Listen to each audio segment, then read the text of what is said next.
Bonjour à tous, je m'appelle Émilie Nzali, diaconesse de l'église de Yahushua, sous l'onction apostolique d'Emmanuel Moté, selon qu'il est écrit dans 1 Corinthiens 12, verset 28, et Yahweh, parce que nous ne disons pas Dieu, qui est un mot grec qui représente les divinités grecques, et Yahweh a établi dans l'église, premièrement des apôtres, secondement des prophètes, troisièmement des docteurs, ensuite ceux qui ont le don des miracles, puis ceux qui ont les dons de guérir, de secourir, de gouverner, de parler diverses langues.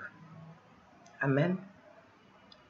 Je viens vous présenter la réflexion que le Saint-Esprit m'a accordée concernant la question suivante. Pourquoi l'arbre de la connaissance du bien et du mal était-il dans le jardin d'Éden? Nous commençons par lire Genèse 2, versets 15 à 17.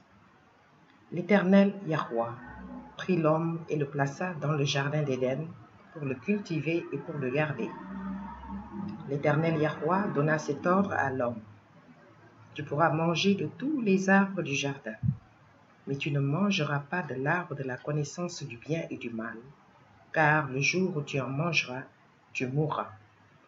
Amen. Donc, la présence de l'arbre de la connaissance du bien et du mal dans le jardin d'Éden était, selon la réflexion que le Saint-Esprit nous a accordée, un moyen pour Yahweh de tester la fidélité de l'homme à sa parole, à sa volonté, par la mise en œuvre du principe de la culture divine et dans ce cas-ci, par l'obéissance, c'est-à-dire la conformité à la volonté divine et par la soumission. Par son humilité, l'homme devait tout simplement respecter l'ordre que son Créateur lui avait donné dans Genèse 2, des versets 15 au verset 17 que nous venons de lire. Le principe de la culture divine, donc, nous rappelle que nous devons toujours marcher par la foi, car notre Père doit être notre seul recours dans toutes les situations de notre existence.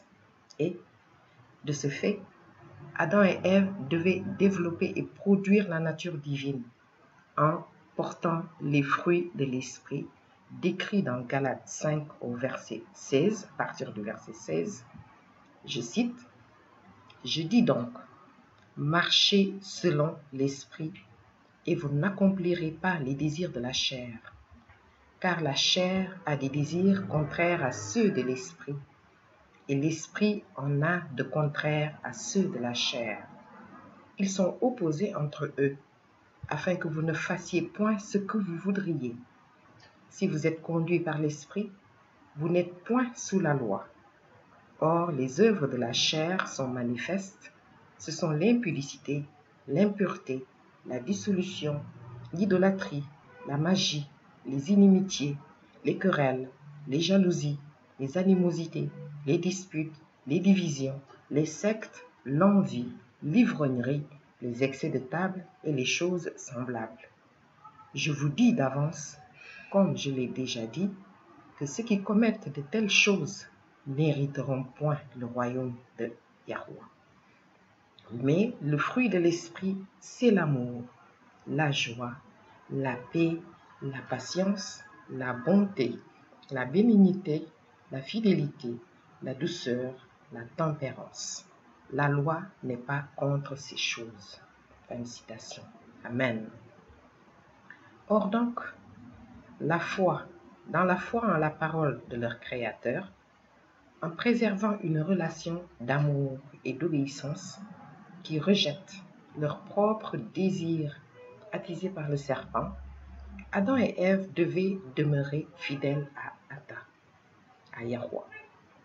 Ils devaient donc obéir à son ordonnance et également et surtout s'en remettre à lui pour toute décision, afin de se conformer à sa volonté parfaite, afin également de continuer à cheminer dans le processus de perfectionnement et donc dans la culture divine, selon qu'il est écrit dans Jacques 4 au verset 7, Soumettez-vous donc à Yahweh, résistez au diable, il fuira loin de vous. Approchez-vous de Yahweh, et il s'approchera de vous. Amen.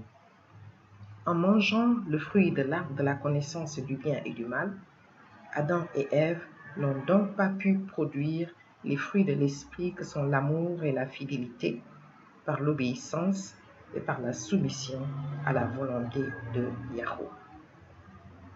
Merci pour votre attention. Soyez bénis. Amen.